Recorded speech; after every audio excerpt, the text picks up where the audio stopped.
Agora nós vamos estudar juntos o último seminário sobre mordomia cristã, nessa manhã, nesse programa que Deus, tenho certeza, orientou para que acontecesse aqui.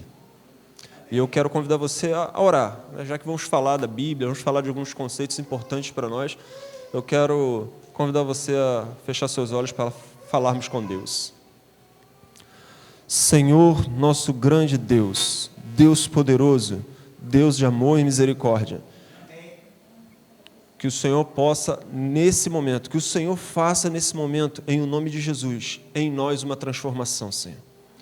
E que o Teu Espírito nos ajude não somente a entender os Teus princípios, mas a desejar do fundo do nosso coração viver segundo eles são, Pai. Ó Senhor, me ajuda nesse momento, me usa nesse momento e abre nossa mente e coração para que a Tua verdade seja imprimida em nós. É o que te pedimos em nome de Jesus. Amém. Quero ler um texto bíblico com você. Se encontra em 1 Samuel, capítulo 15, verso 22. Esse verso vai contextualizar o nosso diálogo, a nossa conversa. Em 1 Samuel, capítulo 15, verso 22, nós encontramos aqui um momento da história de Saul, da história do povo de Israel, em que Saul foi desobediente. Deus havia orientado que Saul deveria acabar com Amaleque, deveria acabar com todo o povo, deveria acabar com todos os despojos, todos os animais, e nada deveria ser tirado dali. Essa era a ordem de Deus. Mas Saul fez diferente. Saul pegou dos despojos, Saul levou Amaleque ainda vivo, ele contrariou aquilo que Deus havia ordenado. E como justificativa ele diz, não, mas é para sacrificar ao Senhor. Esses animais que hoje trago como despojo, é para sacrifício ao Senhor. E então a resposta de Samuel ela é categórica. E ela está exatamente nesse texto. E diz, capítulo 15, verso 22, o seguinte: Porém Samuel disse, tem porventura o Senhor tanto prazer em holocaustos e sacrifícios, quanto em que se obedeça a sua palavra? Eis que o obedecer é melhor do que o sacrificar, e o atender melhor do que a gordura de carneiros. Queridos, essa terceira etapa do seminário, ela tem o título Reconhecimento. Eu trabalho como professor de português. Eu gostaria de dizer para você dois sentidos diferentes que podemos extrair da palavra reconhecimento. Primeiro, eu posso, dependendo do contexto, entender reconhecimento como aceitação. Eu reconheço que você está certo. Então, eu aceito que você está certo. Também posso entender reconhecimento como um reconhecimento, ou seja, estou lembrando que conheço algo. Lembro que conheço você. Reconheço você. Aqui, nesse momento, nós estamos fazendo as duas coisas ao mesmo tempo. Reconhecendo que Deus, Ele está certo. Reconhecendo que a orientação dEle deve ser seguida.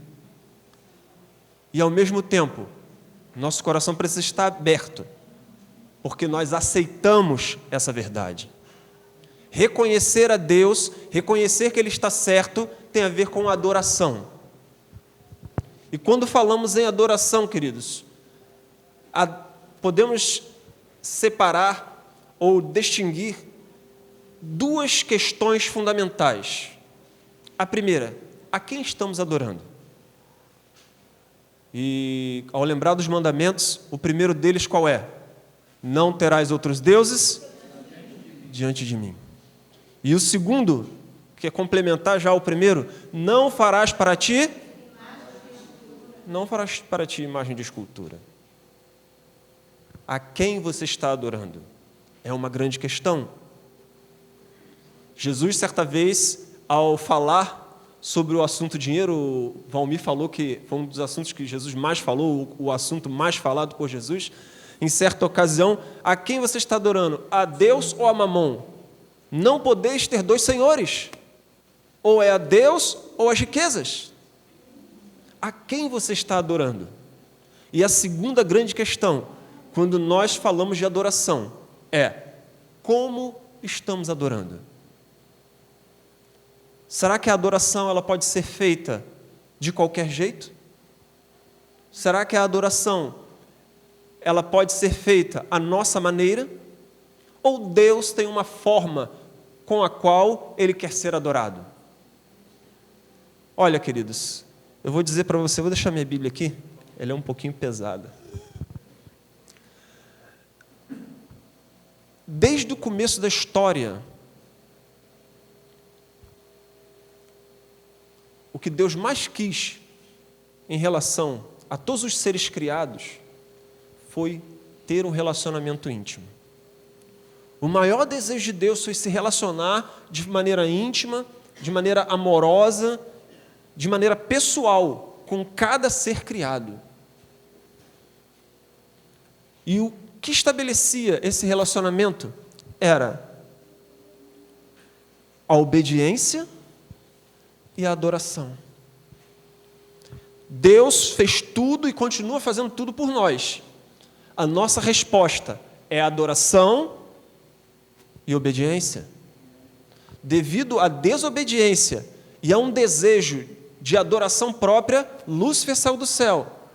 Por talvez desconfiar do princípio de obediência, Eva caiu.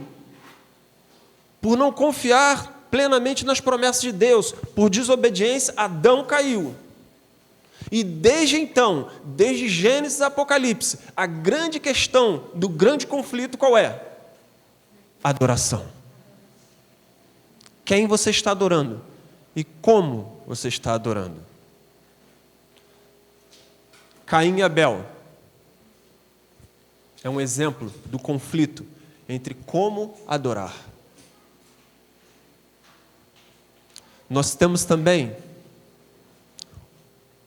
lá no capítulo 3 de Daniel, a quem eu vou adorar?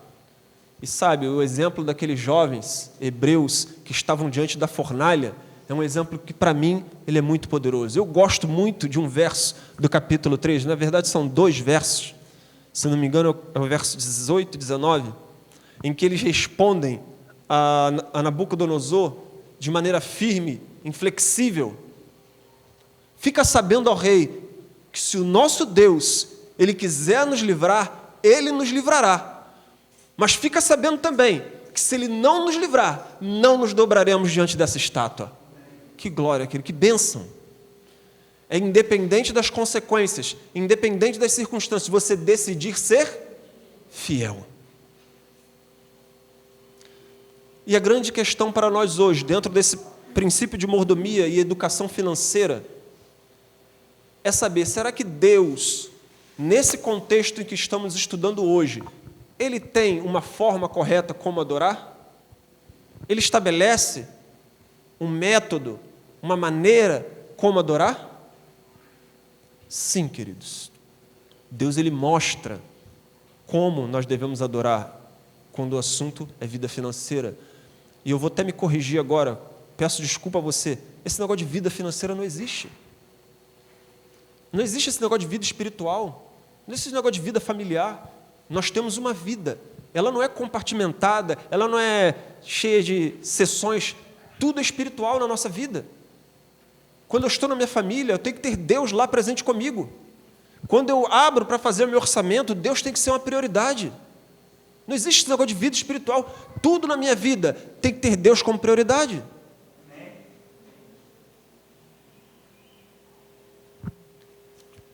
Queridos, Deus, desde o início, Ele estabeleceu o dízimo e a oferta como sendo seus. O dízimo com uma porcentagem estabelecida, a oferta, algo que você estabelece junto com Ele. Abraão devolveu o dízimo. Jacó, diante de toda dificuldade, diante de fuga, ele falou: Senhor, de tudo que o Senhor me der, devolverei o dízimo. Onde o dízimo deveria ser recolhido? Como ele deveria ser entregue? Ao examinar toda a história de Israel, você vai perceber que Deus orientou para que esse recurso fosse recolhido em um só lugar. O rei Joás queria empreender uma reforma espiritual, e por onde ele começa? Por onde ele começa a reforma espiritual? Olha, tragam todos os tesouros à casa do Senhor. Ezequias, novamente, ele procura fazer uma reforma espiritual, e por onde ele começa? Tragam os recursos à casa do Senhor. O povo de Israel, ele oscilava muito em conta devido à infidelidade de alguns reis que lideravam mal, mas sempre que eles caíam em pecado, eles paravam de ofertar, paravam de levar seus dízimos, ou então começavam a espalhar os recursos. Foi assim quando Jeroboão assumiu. Vocês lembram da história? Salomão, ele cobrava muitos impostos, e aí Salomão morreu, Roboão, seu filho, assumiu o reinado em seu lugar.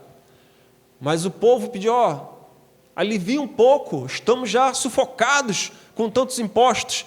Ele foi arrogante, não ouviu os conselheiros, ouviu os jovens que o aconselharam mal, e ele falou: serei mais pesado que meu pai.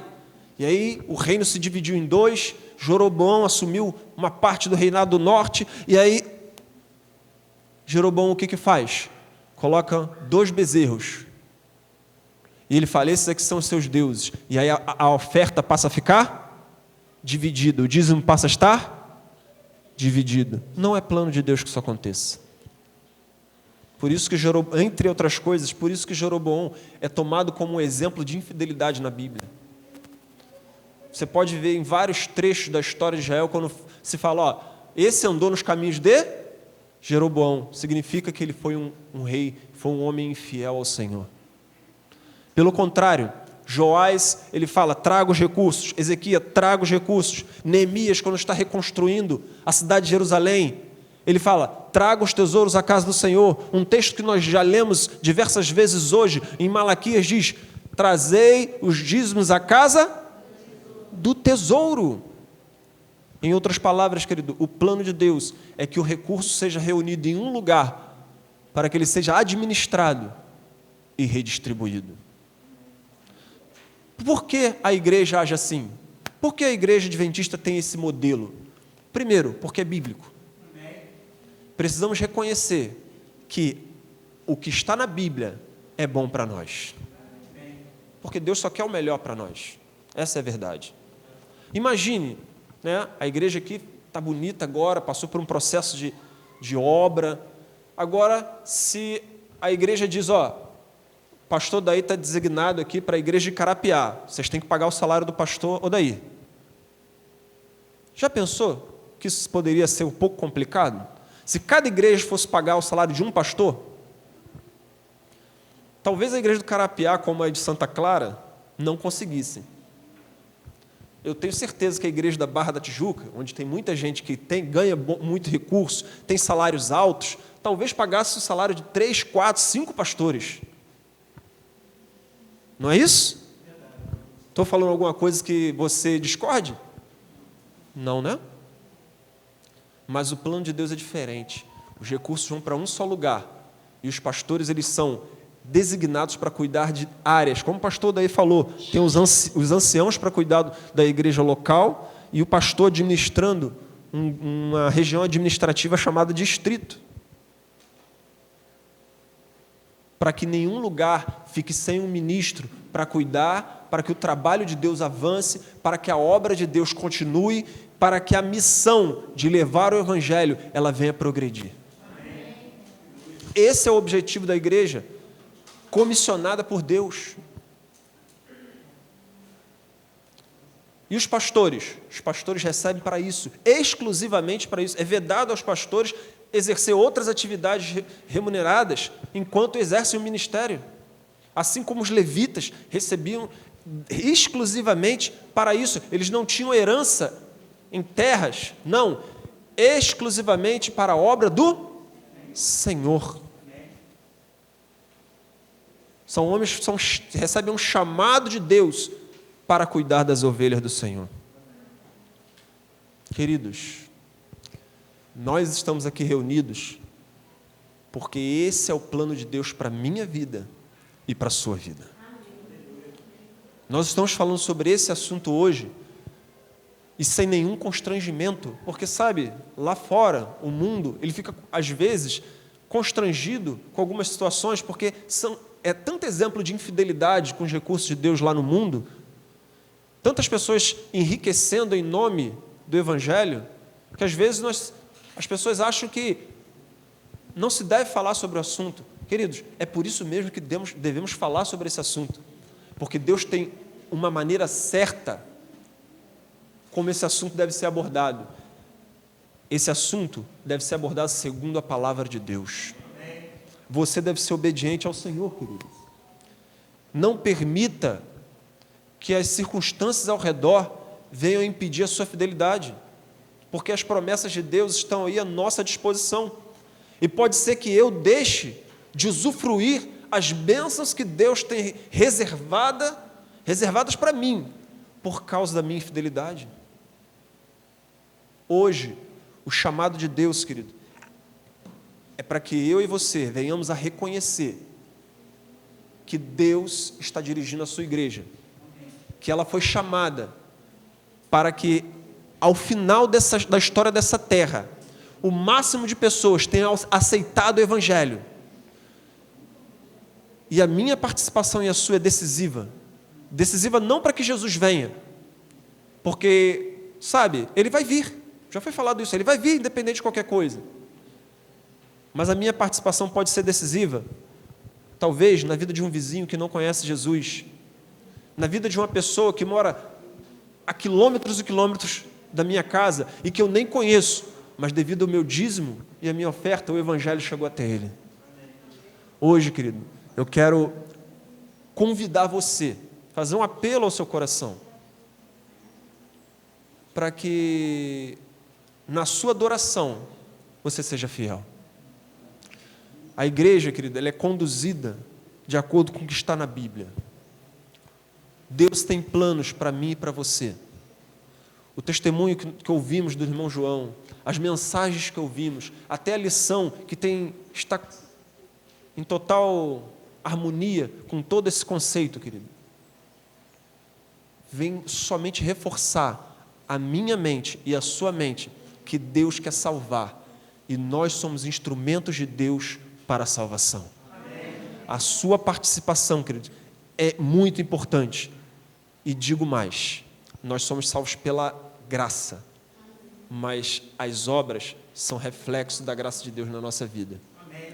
Então, ser obediente ao Senhor é apenas fruto da salvação que Ele está realizando hoje na sua vida. Seja fiel, seja obediente, porque Ele quer fazer você mais uma engrenagem desse povo, mais uma engrenagem dessa igreja que trabalha incessantemente para salvar. Amém. Eu quero convidar você para cantar um louvor ao nosso Deus juntos. O louvor é fiel a toda prova. E eu quero que você faça o seu pacto pessoal com Deus. O pacto não é comigo, não é com a equipe de EDMC, não é com o pastor daí, não é com a associação, o pacto é com Deus. Um pacto de ser fiel, independente das dificuldades. O pacto de você confiar no Senhor e não apenas nas suas próprias forças. Porque quando somos infiéis, a verdade é que estamos querendo tomar posse da nossa vida e resolver do nosso jeito. Mas entregue-se nas mãos do Senhor com fé e deixe que Deus cuide de você, porque Ele não desampara os seus filhos. Amém. Pode. Você falou no caso de Jeroboão, que dividiu o povo de Israel, e descentralizou, inclusive, a adoração. Significa que quando a gente decide por conta própria administrar, decidir para onde vão os recursos de Deus, por exemplo, eu não vou entregar para a igreja, eu vou usar para abençoar alguém, vou usar minha oferta para alguém, ou para colocar para um departamento, a gente também está assumindo para a gente essa administração, quando Deus, na realidade, pede que isso seja entregue, no caso lá em Jerusalém, era entregue em Jerusalém para que os levitas administrassem. E a gente hoje, quando decide usar os recursos de Deus para a gente administrar, a gente também está agindo da mesma forma que Jerusalém. A sua pergunta já veio com resposta, não é isso? Então, o que acontece? Se Deus falou para você levar e reunir os recursos para eles serem redistribuídos, mas você...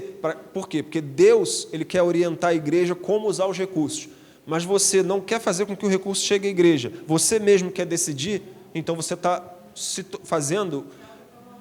você está ouvindo a serpente. A serpente disse o quê? Você será como Deus. É o que você está querendo fazer. Vamos levantar, vamos ficar de pé e faça o seu pacto enquanto você louva ao Senhor. Amém.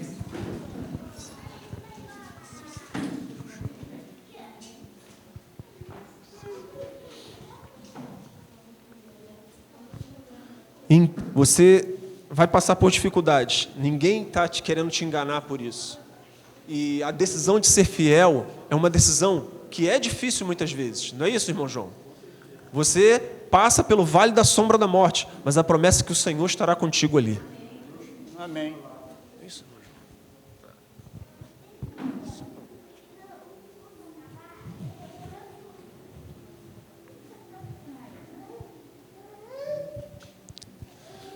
Quero ser fiel a toda prova, fiel em qualquer tempo, qualquer hora. Esse é o desejo, querido, que eu espero que esteja firme no seu coração. Ser fiel independente das circunstâncias. Os hebreus que estavam diante da estátua, eles estavam em situação tão difícil, uma situação que provavelmente eu e você nunca passamos. Mas eles, a despeito da sua própria segurança, da sua própria vida, eles preferiram ser fiéis ao Senhor. Eles preferiram ser obedientes, porque a adoração deles era somente ao Senhor.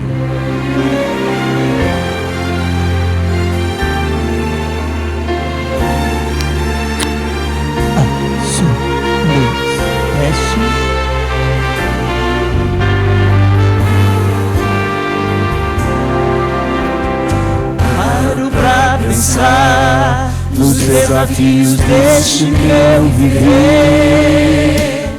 Paro pra ouvir o que a voz de Deus quer me dizer.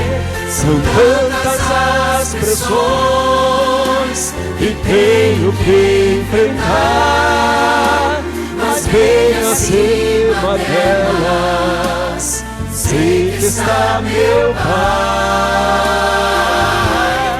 Quero ser fiel a toda prova, fiel em qualquer tempo, qualquer hora.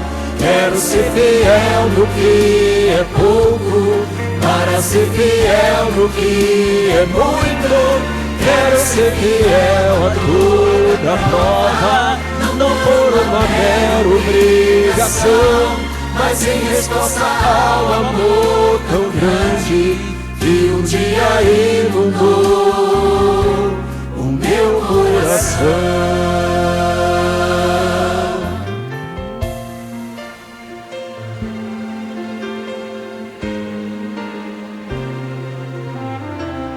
Posso triunfar, conheço alguém que já venceu por mim. Posso me apegar à forte mão de um Deus tão grande assim. Em meio à provação, começo a louvar, e seu poder do alto vem me alcançar. Quero ser fiel a toda prova, fiel em qualquer tempo, qualquer hora. Quero ser fiel no que é pouco, para ser fiel no que é muito. Quero ser fiel a toda prova, não por uma mera obrigação, mas em resposta ao amor tão grande que um dia inundou o meu coração. Deus poderoso, Pai tão grandioso, envie meu auxílio, seu anjo mais poderoso. Quero ser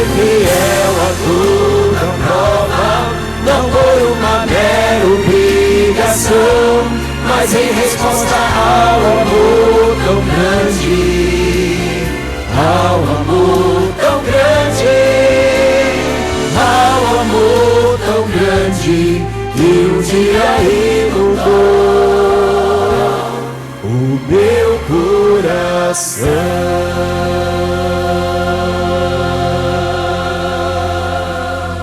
Amém? Amém. Gostaria de convidar o nosso pastor daí para encerrar com uma oração nesse momento.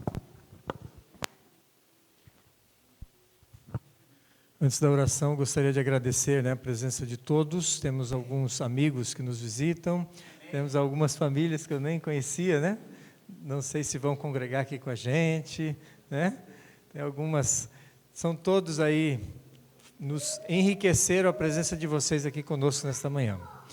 E nós seguiremos com esse programa a cada terceiro sábado nas outras igrejas, e a igreja de Carapiá está de portas abertas para receber a todos vocês aos domingos à noite, às quartas-feiras à noite, às 19h30 e aos sábados às 9 horas da manhã. Vamos orar. Maravilhoso Deus, estivemos na Tua presença hoje, recebendo orientações da fidelidade, acabamos de cantar que queremos ser fiéis a toda prova. Nós sabemos que por nós mesmos nós não conseguiremos, por isso envia o seu anjo mais poderoso, como cantamos, para nos auxiliar nesse caminho, nesse trilho de fidelidade, porque lá no final dele nós receberemos o prêmio, que é a vida eterna, que é a salvação em Cristo Jesus. Nós vamos sair desse recinto sagrado agora para os nossos lares e pedimos a direção do Teu Santo Espírito na nossa vida, que as decisões que foram feitas aqui a respeito da fidelidade seja experimentada durante toda a semana e nós tenhamos a oportunidade de estar mais próximo do Senhor numa experiência profunda de cristianismo real e verdadeiro em nossa vida. Que os Teus anjos nos acompanhem, nos protegendo ao voltarmos para casa. Pedimos a Tua bênção e a fazemos em nome de Jesus. Amém.